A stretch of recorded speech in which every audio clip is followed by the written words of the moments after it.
இட்லிக்கும் தோசைக்கும் சும்மா நச்சுன்னு அப்படி சுள்ளுன்னு சாப்பிட்றதுக்கு ஒரு கார சட்னி வேணுமா? 3 பொருளில் சூப்பரான அந்த சட்னி செய்யுங்க.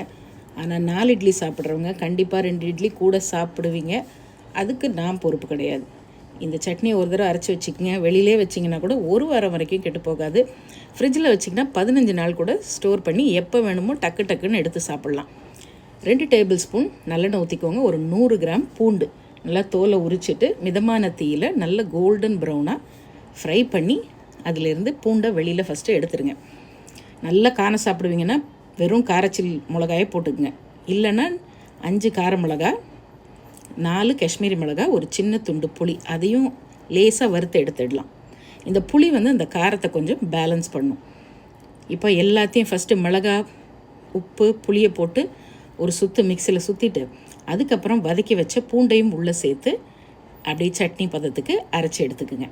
அரைச்சி எடுத்துகிட்டு மீதி இருக்க நல்லெண்ணெய் இருக்குது பாருங்கள், அதுலேயே தாளிப்பு சேர்த்துக்கலாம். வெறும் கடுகும் கொஞ்சம் கருவேப்பிலை மட்டும்தான். கடுகு போட்டு நல்லா பொரியட்டும். ஃப்ரெஷ்ஷான கருவேப்பிலையும் கொஞ்சம் சேர்த்து பொரிய விட்டு அப்படியே சட்னி மேலே ஊற்றி அந்த நல்லெண்ணெயோடு சேர்த்து அப்படியே பிரட்டி விடுங்க. இந்த நல்லெண்ணெயும் புளியும் தான் இதுக்கு நேச்சுரல் ப்ரிசர்வேட்டிவ். இட்லிக்கும் தோசைக்கும் வேறு லெவலில் இருக்கும். செஞ்சு சாப்பிட்டு பார்த்துட்டு எப்படி இருக்குன்னு மறக்காமல் சொல்லுங்கள்.